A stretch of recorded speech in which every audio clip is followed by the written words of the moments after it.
नमस्कार, मैं प्रतापेंद्र चौधरी। साथियों, ये मेरा ऑफिशियल चैनल प्रचंड खबर है, जिस पर मैं आप सभी को पेंशन से जुड़ी हर जरूरी और अहम खबर देता हूं।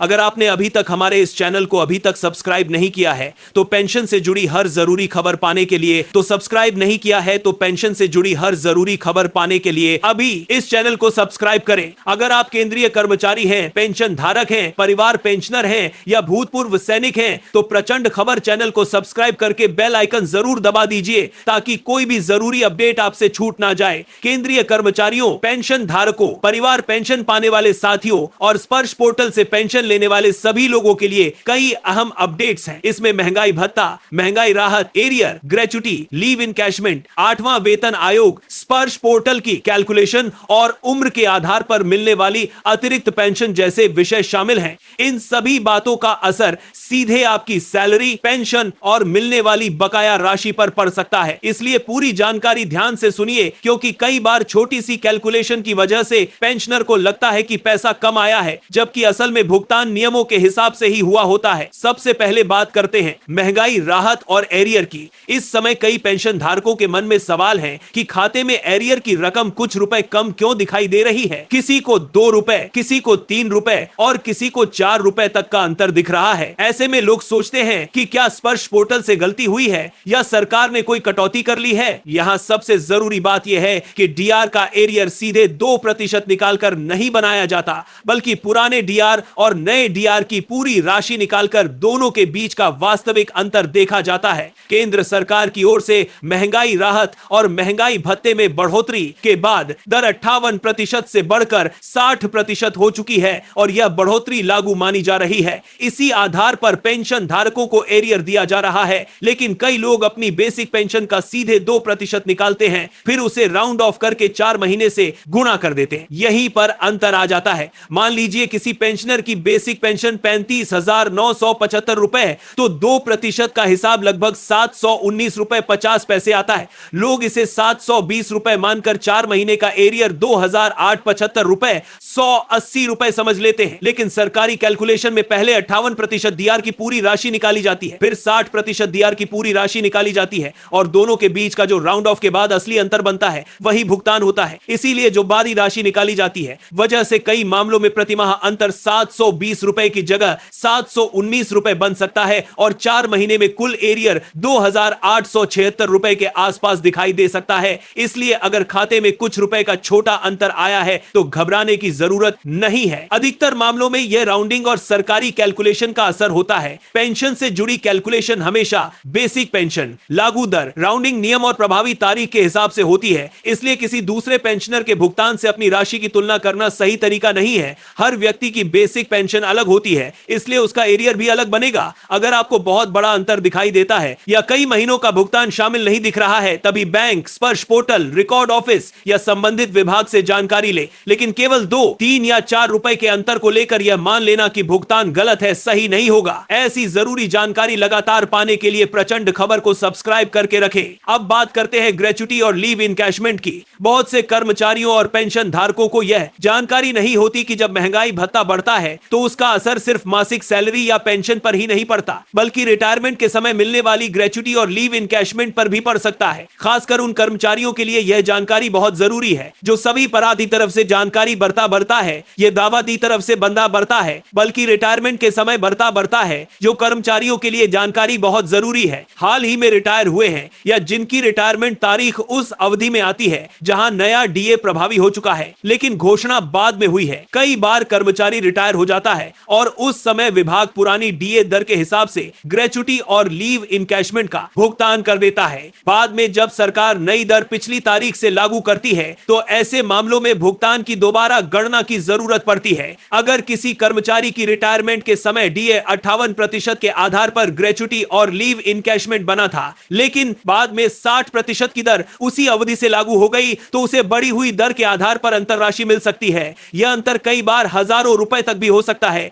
इसलिए इसे नजरअंदाज ना करें। ग्रेच्युटी के मामले में कई विभाग संशोधित भुगतान अपने आप जारी करना चाहे देते हैं, लेकिन लीव इनकैशमेंट में कई बार अपडेट समय पर नहीं हो पाता। इसलिए हाल ही में रिटायर हुए कर्मचारी अपने PPO, retirement order, bank payment detail, leave encashment statement और ग्रेच्युटी कैलकुलेशन को जरूर चेक करें। अगर बढ़े हुए डीए का फायदा फायदा ग्रेच्युटी या लीव इनकैशमेंट में नहीं जोड़ा गया है तो संबंधित कार्यालय में लिखित आवेदन दें। यह कोई अतिरिक्त मांग नहीं है बल्कि पात्रता बनने पर आपका वैध अधिकार है। इस जानकारी को अपने उन साथियों तक जरूर पहुंचाइए जो हाल में रिटायर हुए हैं। अब अगली बड़ी जानकारी आने वाली महंगाई भत्ता और महंगाई राहत की संभावित बढ़ोतरी से जुड़ी है। अभी डीए और डीआर 60% तक पहुंच चुके हैं और अब कर्मचारियों तथा पेंशन धारकों की नजर अगली छमाही की बढ़ोतरी पर है। केंद्र सरकार आमतौर पर साल में 2 बार महंगाई भत्ता और महंगाई राहत में संशोधन करती है। पहला संशोधन जनवरी से प्रभावी माना जाता है और दूसरा जुलाई से। बढ़ोतरी कितनी होगी यह अखिल भारतीय उपभोक्ता मूल्य सूचकांक यानी AICPI इंडेक्स के आंकड़ों पर निर्भर करता है, इसलिए अभी कोई भी अंतिम प्रतिशत तय मान लेना सही नहीं होगा। फिलहाल जो आंकड़े सामने हैं उनके आधार पर अलग अलग अनुमान लगाए जा रहे हैं। कुछ लोगों का ओको सब कुछ लेकर आरोपर्तानुमान लगाए जा रहे हैं। यह अखिल भारतीय उपभोक्ता मूल्य सूचकांक यानी AICPI इंडेक्स के आंकड़ों पर निर्भर करता है। मानना है कि बढ़ोतरी 2% के आसपास रह सकती है, जबकि कुछ का अनुमान है कि आगे महंगाई के आंकड़ों में तेजी दिखी तो बढ़ोतरी 3 या 4% तक भी जा सकती है। लेकिन जब तक पूरे 6 महीने के आंकड़े और सरकार की आधिकारिक घोषणा सामने नहीं आता जाती तब तक किसी भी प्रतिशत को अंतिम नहीं माना जा सकता। कर्मचारियों और पेंशन धारकों को अफवाहों से बचना चाहिए।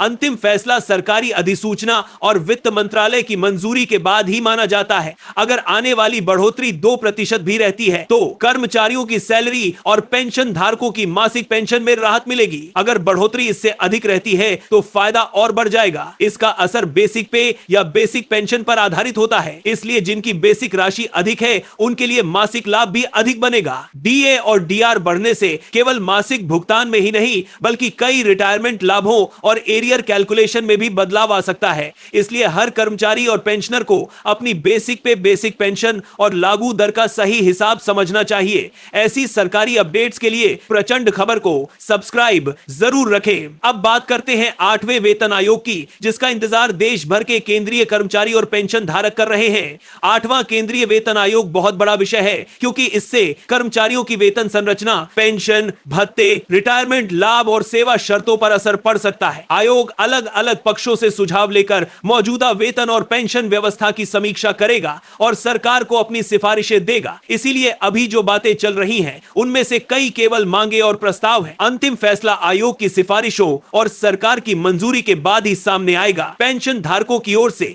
सबसे बड़ी मांगों में से एक अतिरिक्त पेंशन से जुड़ी है। मौजूदा व्यवस्था में केंद्रीय सरकारी पेंशनरों को उम्र के आधार पर अतिरिक्त पेंशन का लाभ 80 वर्ष की आयु पूरी होने के बाद शुरू होता है। 80 वर्ष से 85 वर्ष से कम आयु तक 20% अतिरिक्त पेंशन, 85 से 90 वर्ष से कम आयु तक 30%, 90 से 95 वर्ष से कम आयु तक 40%, 95 से 100 वर्ष से कम आयु तक 50% और 100 वर्ष या उससे अधिक आयु पर 100% अतिरिक्त पेंशन का प्रावधान है। लेकिन पेंशनर संगठनों की मांग है कि यह लाभ 80 वर्ष की जगह कम उम्र से शुरू हो, क्योंकि बुजुर्ग पेंशन धारकों के मेडिकल खर्च और देखभाल की जरूरत उम्र बढ़ने के साथ तेजी से बढ़ती है। कुछ प्रस्तावों में सुझाव दिया गया है कि 65 वर्ष पर 5%, 70 वर्ष पर 10%, 75 वर्ष पर 15% और 80 वर्ष पर 20% अतिरिक्त पेंशन जैसी व्यवस्था बनाई जाए। अगर भविष्य में ऐसा बदलाव स्वीकार होता है तो लाखों बुजुर्ग पेंशन धारकों को राहत मिल सकती है, लेकिन अभी इसे मांग और प्रस्ताव के रूप में ही समझना चाहिए। इसे लागू फैसला तब तक ना माने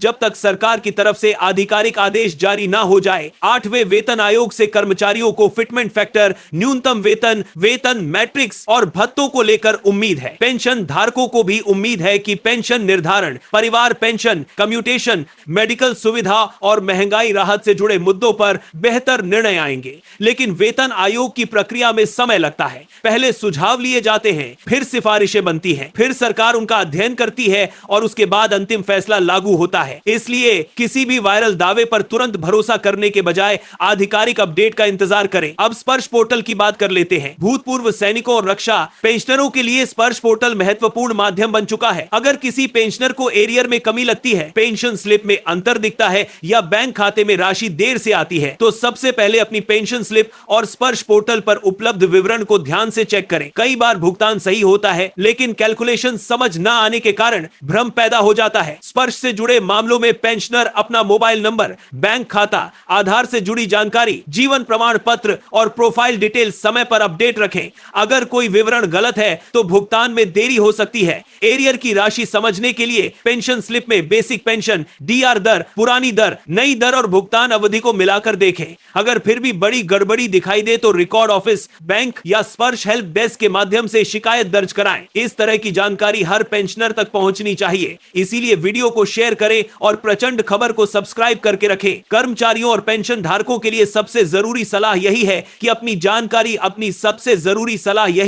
अपनी सबसे जरूरी सलाह दर्ज कराएं। राशि का हिसाब खुद भी समझें और केवल वायरल मैसेज के आधार पर फैसला ना करें। डीए और डीआर की बढ़ोतरी का असर अलग अलग लोगों पर अलग अलग होता है। किसी की बेसिक पेंशन कम है तो एरियर कम बनेगा, किसी की बेसिक पेंशन अधिक है तो एरियर ज्यादा बनेगा। इसी तरह ग्रेच्युटी, लीव इनकैशमेंट और रिटायरमेंट लाभों में भी सेवा अवधि, वेतन स्तर, अवकाश बैलेंस और रिटायरमेंट तारीख के आधार पर अंतर आता है। जिन कर्मचारियों की रिटायरमेंट हाल में हुई है वे जरूर जांच ले कि बढ़े हुए डीए का असर उनकी ग्रेच्युटी और लीव इनकैशमेंट में जोड़ा गया है या नहीं। जिन पेंशनरों को एरियर मिला है वे ये देखें कि भुगतान कितने महीनों का है और किस दर से हुआ है। जिन पेंशन धारकों की आयु 80 वर्ष या उससे अधिक हो चुकी है वे यह भी सुनिश्चित करें कि उन्हें उम्र के आधार पर मिलने वाली अतिरिक्त पेंशन सही समय से मिल रही है या नहीं। अगर लाभ शुरू नहीं हुआ है तो जन्म तिथि और पीपीओ रिकॉर्ड के आधार पर संबंधित विभाग से संपर्क करें। आने वाले समय में 8वें वेतन आयोग, डीएडीआर की अगली बढ़ोतरी, पेंशन संशोधन,